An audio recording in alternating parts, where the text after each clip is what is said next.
Hey, everybody, welcome to the Clean Comedy Podcast. It's James, and I'm glad I have the guests back, and I haven't had in a long time. It's funny because when you're going through comedy, you go out and you meet people when you start out, and then you come back, you do things with them, and then it comes back later on and you see them again. And I just been seeing this guy doing tons of like football stuff. And here's some crazy part. Like I knew him as like a cycling guy. So when like football stuff started popping up, it really threw me off for a minute. I was like, wait, I thought he was in the cycling, but now he does this cool football show, Sunday Night Talk, and he does some amazing stuff about football. Now, here's the thing: I would consider myself a football fan, but I feel like he knows more about football than me, so I don't know how he's doing it.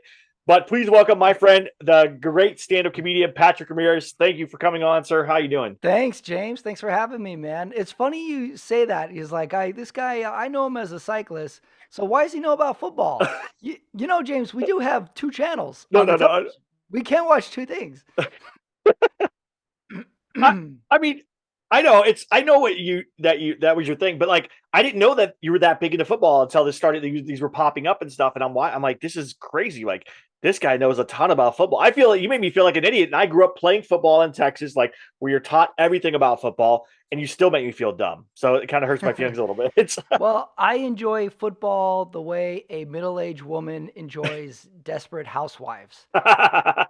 Just all the details of it is what kind of fascinates me. Like, I'll never know all the X's and O's right. of the game. I'll never know the details. I'll never know the insights, but I just go by the eye test. And I like, there's too much football to watch, by the way.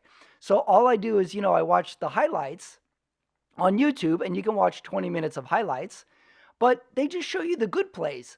I like seeing like the mess up plays, and I like seeing when the coach has a weird look on his face, and I like seeing the stupid commercial, of it. So my football show, the Sunday Night Talk, is a little bit more comedy related than Yeah. just X and O's. Because I was watching Hot Takes this morning on the Monday night game, and I'm watching it, and all I do is get mad because like we've been over these points 100 times Yeah. already. Like, did anything funny happen? Did you react to anything? Did you have to take a piss and you missed the good part of the game? So I think I just like football in a way, in the sense that it's just entertainment and comedy I in love that. itself. No, I love it. All sports have those moments of comedy, right? Like my daughters are getting into football now because Taylor Swift is dating Travis Kelce. So Mm. like now they're like, we should watch football. We want to watch Chief. And I'm like, first of all, we're Eagles fans in this house, so we're not watching any Chiefs Mm. games. I don't care about Taylor Swift that much. I'm not gonna go support the Chiefs. Sorry, they beat my team. Sorry, it's not gonna happen. Mm. And they're like, come on, please. And then they want to buy like Travis Kelce jerseys. They want to I'm like, no, Oh. we're not doing this. But yeah, thanks to Taylor Swift, football's been becoming accessible to 13 to 17-year-old girls. So Yeah, if you think about it, like, the NFL always has a storyline, usually in that September, October time, and it's usually negative. yeah. Remember Ray Rice, remember concussions, Mm-hmm. remember Colin Kaepernick. There's always something in the NFL that's negative in the early part. This year, the early part of the season, the story was who's dating who. It happened to be, the most famous woman, in the world. World, yeah. So we got like this great storyline out of it. She went to two games, and we got something to like cheer about, and then to have like the opposite hot take, be like, this is a distraction to it. So I mean, net positive to the NFL this year. No, 100%. I love that. So for anyone who may have missed you or not known about your stand-up, kind of give us a rundown of who you are and how you got in stand-up, and then we'll go talk more about what you're up to, because you're doing a lot. And so I want to know what's going on there. Well, James, as you know, I was born at a very young age, and so I live here in Los Angeles. I've done stand up about 10 years now. I started it in Salt Lake City, where I was living at the time. But, the majority of it has been here. So my stand up is, all around town. I'm at some of the clubs, and I'm at a lot of independently produced shows, which really seems to be the roadmap these days for the young or the comic who hasn't broken through yet, is getting Yeah. on these independent shows, because the club is just so hard to break into unless you're a name. Yeah. So those are the majority of my stage time, is these independently produced shows. Like, there was one at a hot dog restaurant last week in West Hollywood. It was outside. We Nice. saw crazy cars. We almost saw a fight on the street. So, and then that's your show. That's the show you have. Then I was at a bike store a couple weeks ago, and then occasionally pepper in some of the like the more traditional comedy clubs around town. So, that's my main goal, my main focus is stand up. It's what I love to do the most. Now, do you produce your own shows too? Because you mentioned a cycling shop. I know at one time you're thinking about doing something like that. Is that your show that you I've never produce? put on my own show, or at least not regularly in the last few years. Yeah. So yeah, these are other people's shows, but yeah, the bike store one, a friend of mine who is a comic and also rides bikes, he's like, "Hey, I'm going to put one on at a bike store." I'm like, "Oh, that's perfect." He has a relationship with the store, and it was really good. I've done two of them. Wow. And he's got a little upstairs room, and it's perfect for about, 40 people in the audience, and like it's the bike store customers who come Yeah. watch it. That's So awesome. it works for the business, and there's that fun element of hanging out, and it gives me a chance to, really dust off that niche bike shop material that I've been sitting on for the past 12 and a half years, James. My wife always brings up your that show business joke. So like that's that one that's big in my house for some reason from my wife. That anytime I complain about something, she's like, "That's show business." And I'm like, "All right, we're not doing that." I'm big, very big with the wives, James. The only people who remember my jokes is other comics' wives. So besides the podcast that you're doing and that stuff, what other goals and things are you working on? What's your kind of point? Because after COVID, right, that kind of changed how we deal with comedy. It's kind of changed maybe direction. I know a lot of friends whose directions of their life and stand up and comedy career have changed. Did that change for you? Did COVID change a lot of how you perceive things, or what direction you moved in? Like, kind of give us your thoughts on that. Um, COVID changed me about 1 to 2%, James. Wow. I like it did nothing for me as far as the actual reaction to it. I mean, I think I more had the reaction and the thoughts to the reactions. Like how was I mean, we live here on the West Coast. I mean, we saw a dramatic change Right. here. And for us in the comedy world, we lost our comedy clubs for over 2 years. And then when they reopened, they didn't reopen for us. They Yeah. reopened for the popular people, the people who could, put the butts in the seats, rightfully so, understandably so. So we went from a 0 to a 0.5, So we went Yeah. right back to there was less open mics to try and get seen. Clubs were open for shorter amount of times. I think it's come around now, but it was really hard on the West Coast to develop or to stay active Yeah. in that time. So I think what's different for me is now independent shows are out there, but I mean the big difference was um, I needed to create something and I need to do it online. It's the only thing that will never close. And I mean, we talk about it all the time. It's like, I want to find a place to get my voice out there. I got to get to the club. Well, the club can be in your pocket with your phone to some degree. Yep. And I said, like, well, why don't I make a show? First, I was interviewing people. I would interview other comics and friends and former colleagues and coworkers. And then I had the idea for the football show. I said, like, well, I'll just make a network and I'll put all my shows on this network. If it's about football, great, I'll make something. If I want to interview someone, I'll make something. If it's about true crime, I'll make something. There's no limit to it. I'll put it all on my network with it. So to find me is to find my YouTube channel. Right. So So you're we're not call so dependent on the club. right. Now when you say network, is that what you mean? You mean the YouTube channel, or did you actually create like a podcast network or like a TV? Because I know there are like Roku networks and Tubi networks and all these other things that people have like been doing. Is that something? Is that what you're talking hmm about, or something? Well, yeah, I made a YouTube channel and then I just put all my shows under that Right. channel. Yeah. So there's a series where we reviewed movies. There's a series where I do the Sunday night talk. There's a series where I do a long form interview Well. with people. So I just put them all under that, and I'm all loosely involved in them, to some degree. Really, it's just an excuse to like hear myself pontificate, James, about about some movie I saw in 1992, and I just want to talk about it. And then I Hey. rope in my various family members to listen to me rant. Hey, there's nothing wrong with that. Like, you go ahead and talk about it. Like, we were driving back from Bray Improv, and someone was with. We were driving past Universal, and like the fireworks were shooting up or whatever. And they're like, "What is that?" I'm like, "Oh, that's Waterworld. You've never seen the Waterworld thing?" And then like I go on for like a 20-minute talk about how great Waterworld is, even though I know like a lot of people hate Waterworld, like how great it is, how much I loved it, like it made me want to live on a boat when I grew up, like all these because I saw when I was a kid. But it's like sometimes you want to talk about the thing that as a child hit you in a special place, and you were like, now I can never see it as anything but Mhm. good, right? Even when people are Yeah. like, Waterworld's the worst movie you've ever, and I'm like, it's not though. Right. I'm the same way because I've realized just a few years ago that I like bad. I I know it's bad. I'm realizing it's not an Oscar winner. It's not a great movie, but there's something I like about it, and probably because it was burned in my head as a child. Like I watched the movie City Slickers a few months ago, Yeah. and I'm watching it with my girlfriend who's not really doesn't really know the movie. And I was so upset how Billy Crystal wears a New York Mets hat, and when they ask him about his favorite memory, he tells a story about the New York Yankees. I'm like, this is BS. Like no sports fan is on the set because you don't wear a Mets hat and tell the story about the Yankees. And at some point, I think she dumped me in her head 3 different times.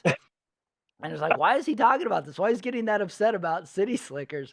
But stuff like that will drive me nuts. And as soon as it ends, I'm like, hey, let's watch it again. That was a good movie, right? Let's watch that movie. And then after that, we're going to watch Necessary Roughness. I love that movie. Hey, that's a great movie. That's a great movie. I love that movie too. That movie was another one burned in my head. Yeah, just sometimes there are things that's just sticking there. Now, as far as comedy goes, is there like a comedy or a stand up that like stuck in your head and was the kind of catalyst for getting you to start stand up or wanting to start stand up or something you experienced as a kid? Like my dad, like when I was a kid, I watched a little bit of stand up on TV or whatever. Then Comedy Central got big, and I really liked like sitcoms and Beavis and Butthead or whatever. But then when I lived with my dad when I was about 15, he had old Cheech and Chong albums, Mm-hmm. and we would listen to those, and I'd always thought they were hilarious or whatever. And then I got introduced to like Steve Martin, and then I watched like Chris Rock's Bigger and Blacker on my birthday. So like those things kind of like Mm-hmm. built up or whatever over time of like me understanding who comedians were, and then from there going out and actually seeing live stand up. I saw stand up for the first time in San Francisco when I was in the Navy. Greg Proops was doing a show. It Oh was yeah. Cobb's on the I think it's Cobb's on the Pier, but it's not there anymore. I don't think, but it used to be on the pier in San Francisco. That was the first stand up show I saw, and then I went to a show at the LA Improv with my wife when I was a kid, and we saw like Zach Galifianakis playing Mm-hmm. I think it was like 21, You were 22. married to your wife as a kid? Not as a kid, like when I was like 20, I'm like, wow, 23. I James. think at 23 or What whatever, a but like romantic. we saw like Zach Galifianakis and Kevin Hart when he was coming up, like all these comedians that I like was like, oh, this is so interesting. These guys are great, and like none of them had really broken through yet. Like Kevin Hart hadn't Yeah. broken through yet or whatever, and so it was a really cool, interesting thing. And it made me be like, oh, I should try. That was when I was in my 20s, and I go, maybe I should try stand up someday. It took till 35 for me to actually like go and do anything with that. But was Oh, there that's like interesting. Yeah. a process there for you, or like what kind of spurred you there? Yeah. It's interesting. I'm finding a lot of us got into comedy or started comedy later in life than you would think. I started when I was 30. You started in 35. I was always interested in comedy. I always liked it. I always enjoyed it. I liked, like you said, comics who hadn't broken through yet. It was almost like I was like the a-hole indie music band guy where I was like, oh, that's the comic I know. Nobody knows this comic. I know him. Like Yeah, that sort of thing. So when I grew up on Comedy Central, it was Greg Giraldo and it was Mitch Fatel was someone I was like, what is this guy? yeah, This is weird comedy. I liked him. I liked Maria Bamford was interesting to me, but I also had comics that I didn't like. I was like, all right, that was a cheap joke. Like I kind of understood like there was some like good, average, and like not so average comedy too. So I always had this analytical mind to it, and I think just in my family humor was valued is what I saw it. Like I saw humor as a form of like intelligence and showmanship. Like my dad and all his uncles are like always cracking jokes, always trying to make each other laugh. It took me till I was like 21 years old to realize they were just reciting lines from the movie Fletch at each other. But like it was like a big laugh. Like you'd get a big laugh and stuff like that. And my uncle would ruin movies with his jokes in the middle of it. Like, I always like got a kick out of it. So I think that's where it sort of started in me. I always played sports. I was never that good at it. I was okay, Yeah. but like I was always a little bit more of like humorous to it. And like when other like teammates were humorous or stuff like that, I would like get a kick out of it, making people laugh on the way to the football game, the bike race or something like that, or telling a funny story out of the event that just happened. It's just something I valued, and eventually I found my way into like trying it, and I never went back. I didn't know what I was expecting from it, but I never went back from it. It's like, Yeah. I'll write something new next week and I'll keep going. Yeah. Now, did people tell you growing up that you should try stand up or you should be a comedian or whatever? Did you ever hear that? I heard that phrase a lot when I was a kid and I would make people laugh, but it was just like I wanted people to like me. So it was like this like intense desire to like if I can make someone laugh, then they're like, oh, this person's interesting, right? And they might be more inclined to hang out with me or be my friend.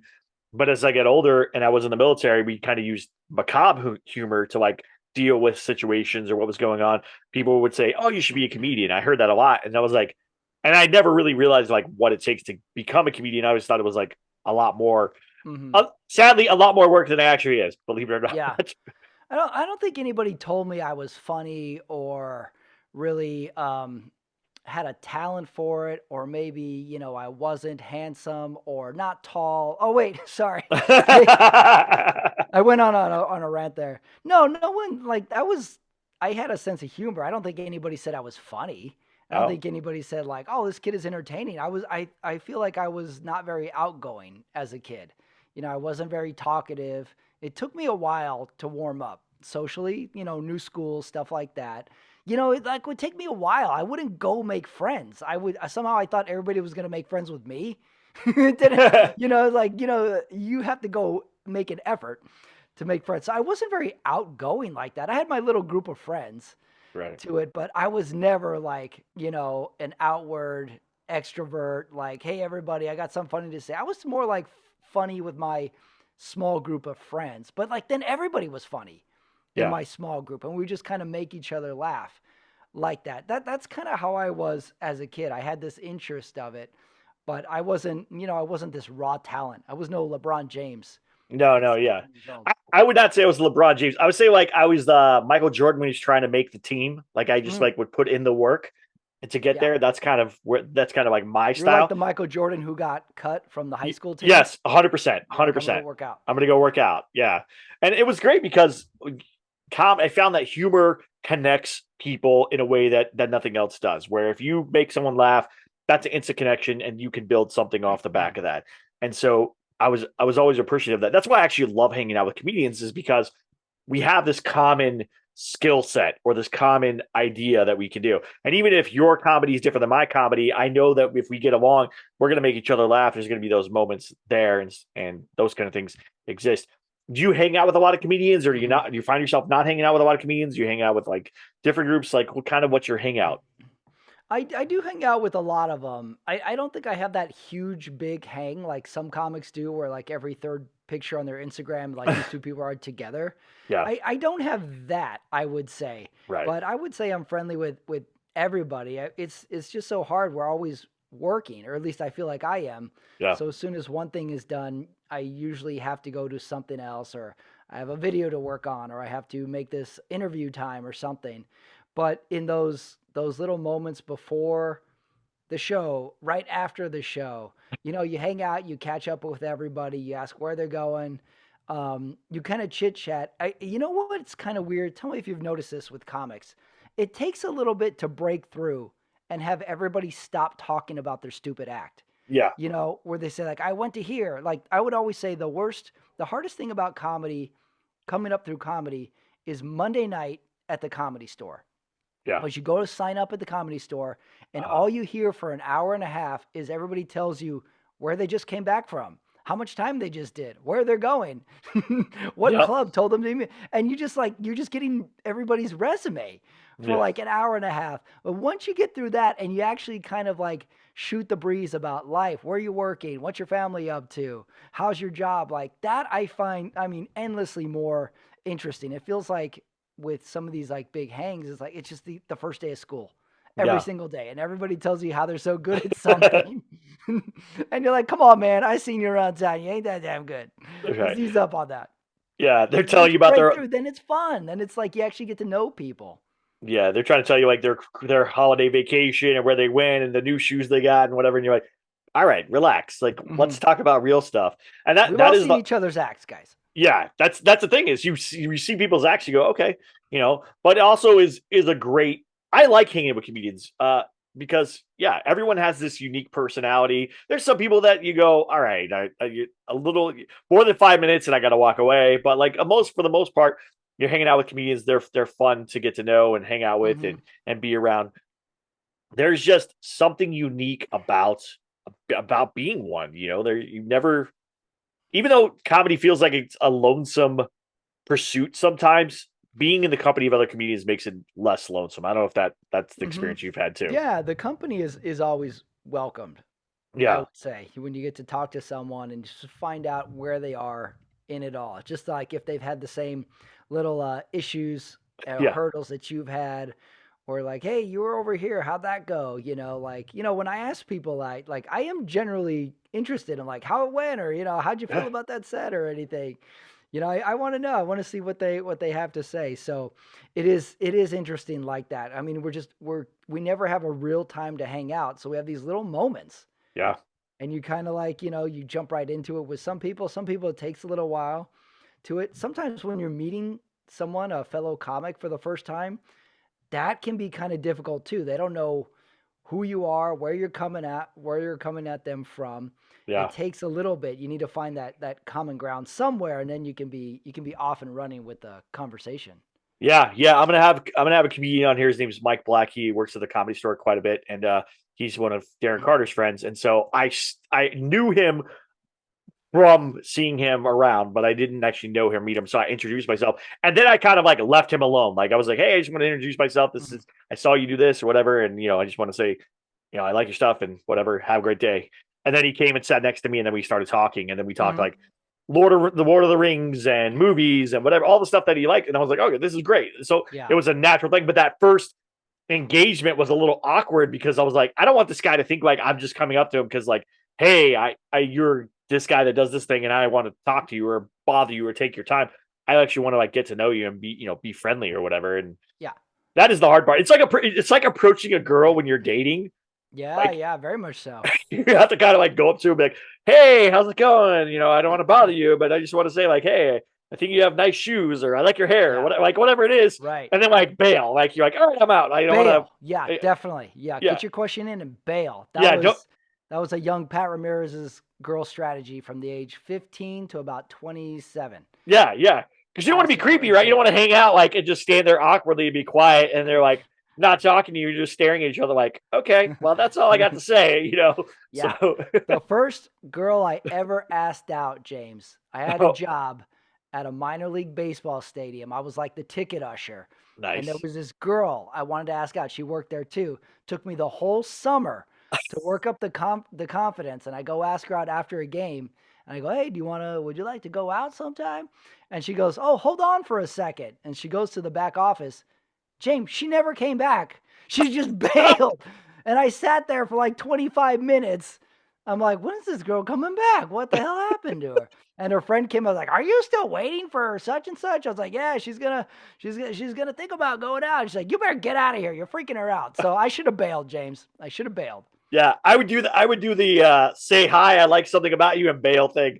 And like Mm, and guess what? I didn't get a lot of dates because yeah. that was my strategy. Like, hey, not to be creepy, but I like your hair. All right, see you later. Hmm. Gone.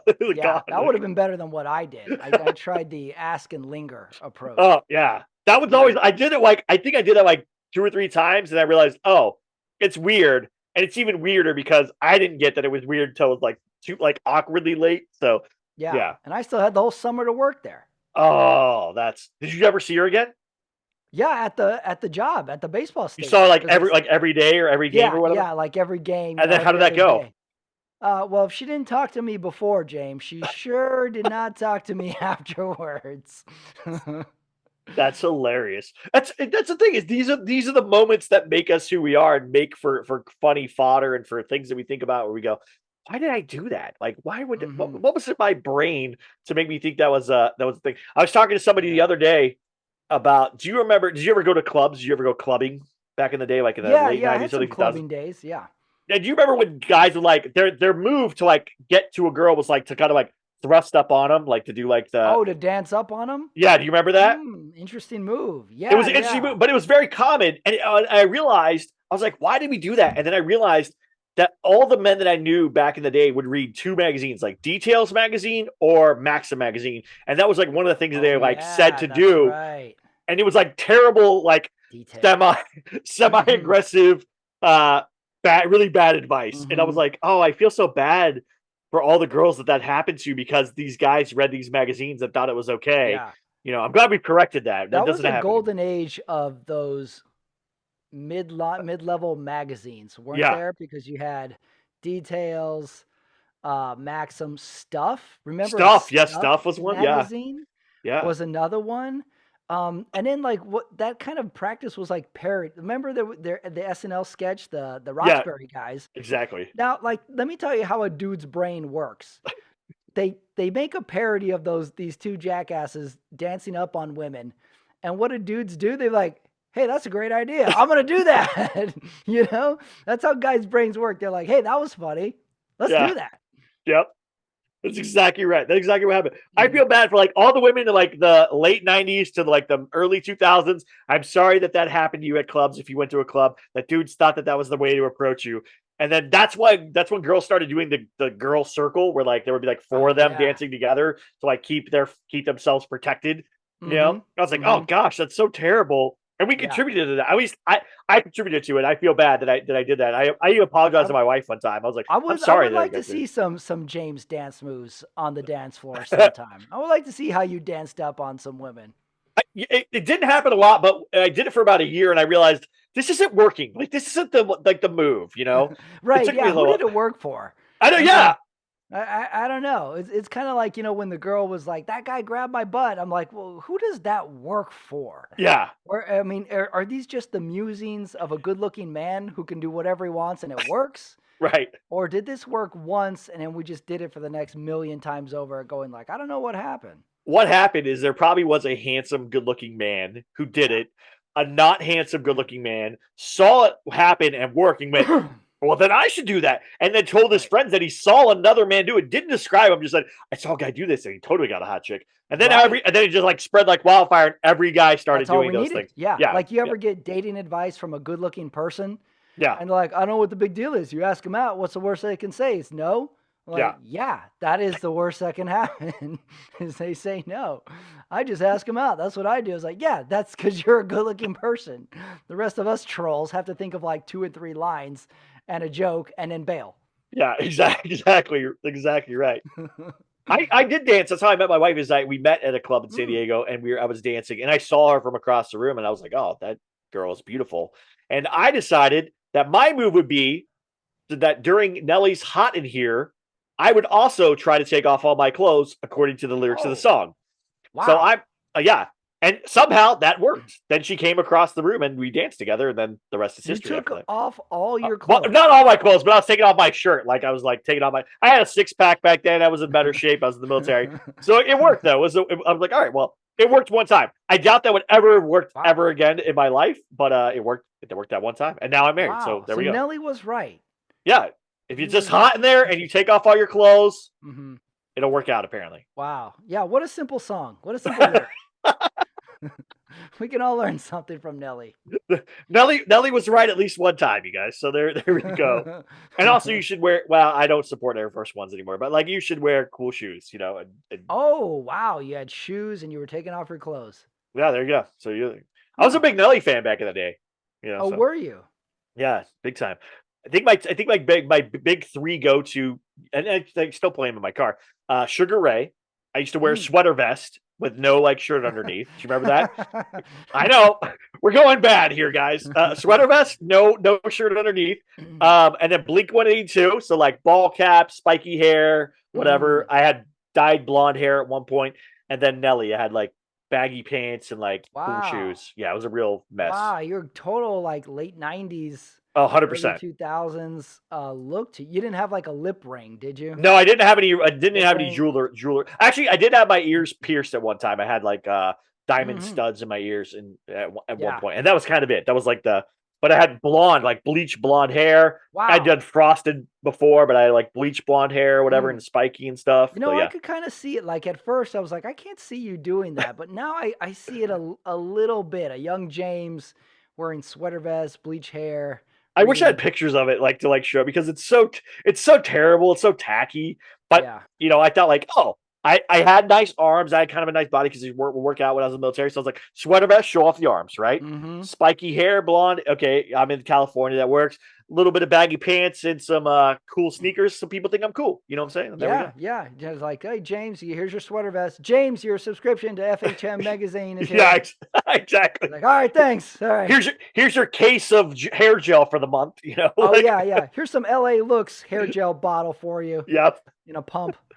And here's 10 bottles of Axe body spray. Let's go Oh for it. yeah, yeah. Axe body spray. That's right. it That's was it right. was the best. So what's your goals for this year, for the rest of the year? Because we're coming up on the end of 2023. What's your goals and what are you gonna do differently next year than you've done this year, do you think? You know, I still would like to keep pumping out the YouTube content. My football show, interviewing comics and people in other industries as well. So I see that as an avenue to potentially grow, and then that can complement comedy in the sense that help you make a name for yourself. You know, we don't need the clubs so much anymore. The clubs, we need the clubs way more than the clubs need us. So you need to give them a reason to want you. Yeah. So this is something that I want to keep building. You can do it on your own. It can be uniquely yours as well. So I'm going to keep putting out the content and put my stand up there, put my interviews, but all the while getting up to do stand up. I have some travel planned to get up on different stages. And like, I mean, here in LA, like we get in our little routines of here's the clubs I like, here's the open mics I like, Yeah. and after a while, I think it's good to change that up too. Get to the places that you don't go, get to places where nobody knows you, Yeah. try it there, like we all, I think I get aggravated when the one comic goes up and he's just walking up and everybody's already clapping. Yeah. I'm like, cause they're friends. They want to support each other. But I'm like, he hasn't said anything yet. You gotta let them you gotta let them do something, So I think it's good to get out of there. So I have that plan. My main focus is, I want to make my YouTube stuff, look professional, It looks good. sound professional, and I need to be a better host. I need to get better at hosting and letting people make their points and letting them feel comfortable. So much of being a good host is making the other person on the other line feel comfortable enough to talk to you. Because you think about it, I'm just emailing random people. Some I know, some I don't. And I'm asking, can I interview you? Yeah. And if I'm on the other end of that, I'm like, who are you? Why would I do that? So I need to make it as comfortable as possible for them to speak their mind. And I say that as I just rambled for 12 and a half minutes there, James. No, that's good. That's good. And I understand where you're coming from because when I had I wanted to get Tom Dreesen on. And do you know Tom Mm-hmm. Dreesen? So Tom Dreesen Yeah. is a legend. For you guys that don't know, if you haven't seen the episode, go watch it. He's a legend. He opened for Sinatra for 14 years. He was a big catalyst in the Comedy Store strike in 1979. Like all these things. He's a great, amazing guy. So here I am, like, I'm gonna just email him and see what happens, right? He doesn't Mm-hmm. know me from anyone. So I email him. Then I'm trying to make sure I get everything coordinated. So I call the number that was in the email to like make sure that I have everything coordinated. And he answers the phone and we have a whole conversation. And then he calls me like a couple weeks later and talks to me and he's like super nice. And the funny part is he goes, hey JD, it's TD. And I'm like, TD, who's TD? And then I like start to process. I'm like, oh, it's Tom Dreesen. And I'm like, hi, Mr. Dreesen. He's like, no, you can just call me Tom. And I'm like, I'm not gonna ever in a million years do that. You know what I'm saying? Like that's why I just Yeah. laugh. I've never. Yeah. That's a lot to it, and like something I didn't realize before moving here is just all perseverance. Yeah. Like just email the person, just send them a tweet, just go say hello to them and build that relationship. Maybe they tell you to get lost, or maybe they don't, and that's a little bit of what living here is like in such like a huge media explosion. And like I figure it's all agents, it's all you got to have a name. Like some of it is, but some of it isn't. It's like, hey, that person's on my block. Hey, that person, I've seen them 4 weeks in a row at the show. I'm going to go talk to them. And you just kind of build it. Yeah, so that was I did listen to that. That was a good interview with Tom Dreesen. What do you think surprised you about that interview? What were you not expecting? Kind of like I know about him. I read his book or whatever, so I like kind of knew. But I felt like he was just so much more personable than I thought he was going to be. Like I thought he was going to be like not it's not against him, but there's like older comics like senior that have been doing this forever. So I thought he was Hmm. going to kind of like not talk down to me, but kind of have like that kind of like I've met a bunch that are at the higher level that kind of just like this is how it is and this is how it is. Hmm. But he wasn't like that at all. He was very laid back and very cool. And I was like, this is the greatest like person to like talk to about comedy because he's been around it for so many decades and he's seen the change in everything from like you Hmm. had to get on the Tonight Show to be anybody, to now you can go on TikTok and become something and pack out clubs across the country. So it's like these two things. I mean, it's a whole. He's lived through this whole wide array of comedy experience. So it was really interesting. What did you Hmm. learn something from it that you didn't know or that you that like caught your eye or ear? I always just like the early days details I agree. of like, oh, I showed up and this is I heard you go to a deli and you do an open mic and stuff like that. Yeah. And then just that progress of going from 0 to 1, 1 to 2, 2 to 3, and then the explosion of, it makes you jealous in a way. You're like, I wish I could have done comedy then because the barrier of entry seemed less. It makes you in this weird way be jealous. But the funny part, in 20 years from now, people will say like, "Oh, I wish I had it like you guys, where you just signed up into a slot and you got to do your 5 minutes. All you had to do was pay $5." Yeah. So we'll do the same thing at some point Yeah. as well. So yeah, I did like it. The insight from the veteran comic, I think, is always insightful and fascinating. Something will surprise you. Yeah. It was just great. I like those old stories. I get the same way where I'm like, man, I wish I would have started comedy back then. That would have been great. I actually wish I would have Hmm. started comedy when I was in the Navy, like late '90s, early 2000s. I feel like I could have done great in San Diego or wherever I was at. I was in Chicago for a while. I could have probably started there and then went to San Diego and done that. And then, instead I start in the hardest place in America to Hmm. start stand up, Los Angeles. Why I did that, I have no idea, but I never regret it. Now, you mentioned open mics. Are you still doing a lot of open mics, or do you mostly do shows and work it out there? Like, what's your? Because we I remember we still. used to go like every week, a couple times a Mhm. week. Now I don't go that much as often, but Yeah, yeah, I still go to the mics. There's like a few like I have to get to just because I have to get up on stage. I have to try the material I wrote for the week. So yeah, I still go to a bunch of mics because I want to try it out, and I feel like it's just such a pressure cooker yeah, of like, all right, if you're nervous, you still have to perform on stage. I think you need that. I think you need that as well. Where like, I never really get that nervous, but a few months ago, I got picked to go up at the Improv, and I got nervous. I got freaked out. I felt like I was wearing like 10 layers of clothes on. I got all hot and clammy, and I'm like, you came all the way here. You put your name in the bucket. You wrote your jokes down, and now you get to go up, and now you're dreading it. Like, at some point, this is supposed to be fun, right? you yeah, know. And then I go up. It's fine. It wasn't great. It wasn't bad. But I'm like, I still get the little juice from it where I get nervous. We're like, all right, you're going to have to go fight for your life for the next 3 minutes yeah, up there. This is what you spent all your time and money to come to. And now you got a shot to it. And now you're panicking. Like my brain is like, I want to get out of here. yeah, So I think, you have to fight that a little. At least I do. Like you have to put yourself in those tough spots. And I fail sometimes where I'm like, screw it. I'm not going this week. And some week it's like, all right, you got to go. Just go. Just go. yeah. So I still go to a bunch because to try and get those nerves in me and try and get them out. Like I keep thinking it's gonna go away someday. Now I'm thinking it's never gonna go away. I still get it, man. Like I go and I open for Craig Shoemaker on the road, and I do 7 to 10 minutes in front of him or whatever. And even though none of the show is on me, right? I don't. If I fail, it doesn't matter. No one's gonna remember who opened the show. He does 90 minutes. Doesn't matter. But I Hmm. still get nervous. I still get those nerves of like, okay, here it is. This is your Hmm. moment. And it's like it's not really your moment, dude. It's not HBO. Like you're not. It's not a Netflix Yeah. special. Like why are you getting so worked up? But I have those moments too. I find that uh, when I'm not in my head about it, when I just go, well, whatever happens, happens, then I'm okay. then I'm like, Mhm. all right, no worries. Whatever happens, happens. But the Yeah. moment I put something on it, like this, I have to do good here or else da da da, whatever else goes on your head, that's when it becomes this like mountain.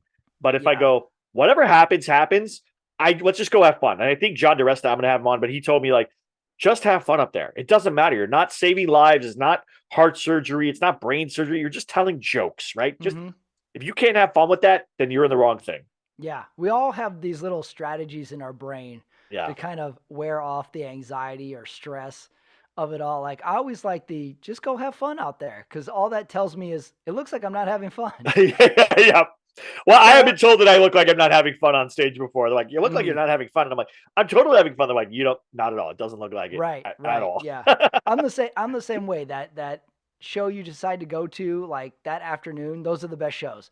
The Yeah. show you plan for 2 weeks, those are the ones you're the most nervous about. Like in my bike racing career, the race I decided to go to on Sunday that I decided to go to on Friday night, those are the ones that I did the best at. The ones where I'm like, all right, I'm planning a month and a half. I'm gonna be trained. I'm gonna have this. The equipment's gonna be right. Those are the ones I never performed at. Like I just needed to be like I needed to not feel that anxious anxiety and be like, hey, go to this one on Saturday. We're leaving tomorrow. All right, like those what I would do good at, and then the planned ones I would not do so good at. I think comedy's the same way in a strange, weird way. So, two more questions for you. What mics do you like in LA that you're going to that you find are good mics? I would like to know that, and I'm sure other people would. And then the last one will be if you could go and give yourself advice to get ready for the next year. What piece of advice are you going to give yourself for next year? What thing you're going to focus on next year that's going to be like your big like change or growth moment? The mic I like the most. Let me think about this. Every time I see a good mic or a good post about a show, and I ask someone like, "Hey, great, that looks like a great show. How do you get on that?" Or "What's the details of that?" You always get the response, "Oh, well, they're not having it anymore." Every time, every time. So let me think. The mic I like the most. That's a tough one. That's like asking which of your most hated children do you like the least? Very difficult, James. I can see that. Well, I'll go with I'll go with the Tuesday Hollywood Improv mic. Not in the sense that it's a good mic per se, because not everybody gets to go up, but it's the most showcasey mic I can think of. Right. You know, the Comedy Store has their mic, but it's only an hour. And it builds like it's not good at first, but it does build to a good crowd. The improv one is in the main room on the main stage. It's filled with other comics, but they are attentive. So it's almost like you are on a little show to it. And everybody's very nervous and anxious to get up because everyone has a fair shot to get up. So I will go with that one because you kind of like it's almost like a little comedy boot camp. I You like got to that. go. You got to write your name down. You got to go tough it out if you get picked. If you don't get picked, you got to go home and you got to keep your head up and be like, all right, well, I'm going to go to something tomorrow. I'll go something later tonight. So I'll go with that one because it is the most showcasey mic in town. Is that not they? I thought they used to do that one in the lab. Do they not do it in the lab more than they now do it in It's in the been main room? in the main room for like the last year. Okay, because I used to go Yeah. to it pre-COVID when it was in the lab, and would It go to used to that one. be. You're right. Yeah, and Yeah, it used to that was be in a the lab, and it was tough. The lab was just a rough room. yeah, Has a bar in the middle of the showroom. For yeah, Christ's yeah, sake. You yeah. hear the little soda gun going off mid comedy sometimes. Yeah, and then they used to have. Did you go to this one?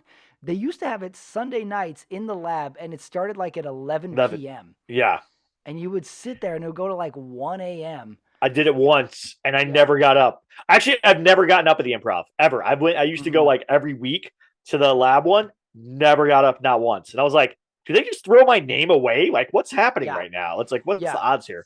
And then one guy will get pulled 3 weeks in a row, and Yeah, and you're it's like, like just these odds. Like I'm yeah, never gonna win these odds. It's gonna drive me crazy. But they yeah. would have that at 11 p.m. Sunday nights in the lab, and I would go and I would dread it. I would sit in the chair, and then first I would say like, I'm leaving. I'm getting out of here. I'm getting out of here. I'm like, well, you came all the way here. Just go till 12. Go till 12. And then I would make it till 12. I'm like, okay, make it till 1:30, make it till 12:30, and then you can get drive through on the way home. If you make it till 12:30, I will allow myself to get McDonald's drive-thru on the way home because I know they'll be open. I would have to bribe myself, James, at that mic. I had this own little internal struggle going on at the late night one. They don't have that anymore. I wonder why. Yeah, probably because the same thing was happening to everyone. What I like about the one at that Comedy Store now is you email in Mhm. for the potluck and stuff. So Yeah. again, I've been doing it religiously for the last year. I think what are we at now? October. So I've been doing it every week. Mhm. Nothing. I haven't heard anything Yeah. yet. I I can't don't know even if I imagine. know if I'm never gonna get. And I've gone to. I think it's been Sunday or Tuesday a couple times. They've done like specialty mics up in the belly room run by Oh Bruce yeah. Gray and some other Mhm. people. Done that one a few times. Never. So I'm like, all right, I don't know what's Yeah. gonna happen here. I gotta. I apparently I'm not on the radar of any clubs, whatever. There's So whatsoever. something to that, like I signed up at the Comedy Store the Monday night. For people don't know how it works, you show up Monday and you would write your name on a little ticket, drop in a bucket. Up 90 plus comics do this. Oh, way more than that back in the day. Yeah, I Whoa. would. I was one night. One time, I think they had 170 something. Yeah, so So many. like so many people sign up. I did this for 5 years, James. Never got up. I went to college with Annie Letterman, who's a paid regular Yep. at the Comedy Store, and she saw me one day and she's like, "Oh, did you do open mic?" I was like, "Yeah, I signed up. I didn't get up." And she goes, "Hey, I'll get you up." I was like, "You can?" And she's like, "Yeah, just text me." So all of us who think they're drawing random names, they are not drawing random names because the next week she got me on the list. She got me up. I'm like, I've been toiling away for 5 years. All I all I had to do is like ask someone to put my name in there, and I got up 2 weeks in a row. And even Wow. though I finally got to get up, I was actually more angry. I was like, why did I waste 5 years of signing up and eating a slice of pizza at night and being there till 10:30 at night and going home and getting countless parking tickets where I could have got up and went home 3 years ago. And I could have got drive through, James. I could have got that drive through. You could have. Now, what's the thing you're going to focus on for 2024? What's your big focus for 2024 besides YouTube? What stand up wise is the big thing that you're going to focus on? Is it going to be crafting more jokes or going back and rewriting jokes or like what's Hmm. kind of your goal there? I think just more stage time. I've always had plenty to say as far as Right. material goes. I always have thoughts I write down, and but for me, I mean, I need to say them out loud. Need to perform them on a stage and see if they work, if I need to keep them, or that one thing got a reaction I didn't think would get a reaction. That one thing I thought was great really wasn't that great. So I need to do it in front of people, and I need to do it more. Yeah. So I need to do the due diligence of sending the emails, asking in a polite way, "Can I be on your show?" type of thing. So I think a little bit in the legwork I would focus on, and then hopefully that leads to a little bit more stage time during the week and places I haven't been before. Like I said, I have some travel that I want to do, and then get on some stages in some other towns. Yeah, that's actually my goal for 2024 is to get out of LA and go do more road Hmm. stuff. I just got a new car, so I'm definitely down for like going further and doing more. I Mm, had a car that I bought in 2006, and so that's how old that car is, wow. 250,000 plus miles. And I was like, all right, I need something new, and so I had to get something new. And now I have something that's great and reliable and Yeah. wonderful. What'd you And I get? well, my grandma's going to listen to this, so Grandma, I'm Mm. sorry, I was going to surprise you at the airport, but I got a Tesla Model Y, so Wow. Very yeah. nice. Now Yeah. you got a Tesla Model Y. Bring back the sweater vest. Hit the road, James. Hit the road with your If I brought superstition. back the sweater vest, my wife would probably divorce me. To be honest with you, Just say it's She- part of your act. It's just she- an act, baby. It's like a ventriloquist dummy. I just take it on the road. That's all. that would be hilarious. I would love to do that. Just show up in a sweater. I don't even know if they make sweater vests anymore. So I You're gonna should have to, look. yeah, you're gonna I'm have to gonna go have on to Google that. eBay or Yeah, Amazon or but something. probably one of the ones I threw away from like 2003. I had to Yeah, buy. yeah. Did you do like the little puka shell necklace at some Yeah, point? yeah, I did. Did you know? Yeah, Oh my gosh, you that was know a me. You know look. what I did? Yeah, it was. I did the whole thing. I was the Hmm. whole. I wanted to basically be Mark McGrath from Sugar Ray. It was like my whole vibe. Really? Like, yeah, 100% is like my whole vibe.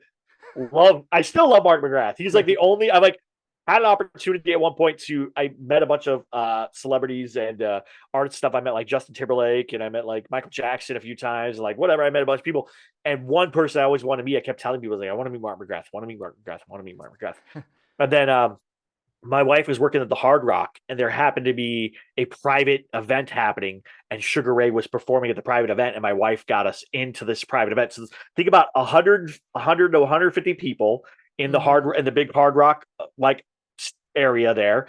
I forgot what it's called, but this is the early 2000s, and Mark McGrath is literally from like less than 5 feet away from me on the stage, Wow. singing, and I'm like, this is amazing. And then towards the end of his set, he goes, "Is there any request?" And one of my favorite songs is the old Sugar Ray song called "Mean Machine," which is not actually a very commonly known song, and not a lot of people. Yeah, I never heard that song. Unless you're a big fan and you like started like when they had lemonade brownies. We're getting to a weird topic here, but it was like one of my. So I shout out "Mean Machine," and like I see his face actually change to be like, "Whoa." A legit real fan that doesn't just listen to radio is in this audience. And he's like, "Mean Machine, let's do it." And they like played the best version of Mean Machine ever. I wish I could have recorded it, and it was just great. And but I didn't get to meet him afterwards. I was like trying to figure out how to get like to meet him or whatever, and we just couldn't finagle it. I had like a friend of mine who was a radio DJ who was like, "Yeah, I'll get you to meet him one time," and that didn't work out. Yeah. Valentine in the morning, so DJ Valentine, you still owe me a meeting with Mark McGrath. Oh, that's a good radio name. Valentine in the morning. Yeah, he has a show in LA, DJ Valentine. Yeah. Yeah. All Rocktober long. 2 for Tuesday, coming at you. I would love to be a radio DJ. I feel like that was like what I should be doing, is like be a radio DJ. Yeah, I have some fascination with radio DJs too. They're the greatest at saying a lot, yet saying nothing. Right. Like, we've got your 5 for the Drive coming up. We've got your Rocktober, followed by September. It's 2 for Tuesday. Oh, midday morning. It's just like we got weather coming up, followed by traffic, followed by weather, followed by more traffic. It's like they will do 20 minutes. I'm like, I don't think he says anything. It's 6:33, 33 past the hour, 27 to the top of the hour. I'm like, what? This isn't someone's job. You should be a DJ. You're good at this. That's great. You're way better than I would be. That's right. Pat Ramirez in the morning. Oh, there we go. All right. Well, thank you, Patrick, for being on the podcast. Thank you, everybody, for checking it out. Thanks for listening. Please go follow Patrick. I'll put all the stuff in the show notes. Also, don't forget, I'm doing coaching. I want to get a group together. I want to do a big mastermind, a build up to go over jokes and help you build your sets. It's something I found when I worked with other people that I got better, faster. So reach out to me, hit me up. If you want to do one-on-one, I do one-on-one. If you want to do writing, I do writing, all that stuff. Let me know. Reach out to me, jamesdcreviston@gmail.com. I'll also put all that stuff in the show notes. And again, thank you so much for listening. Please like, subscribe. Please share this. Go, if you're not watching clips on Instagram, I put up clips from the podcast all the time. So please go like those, share those, enjoy those as well. And we'll talk to you soon. Have a good one. Bye.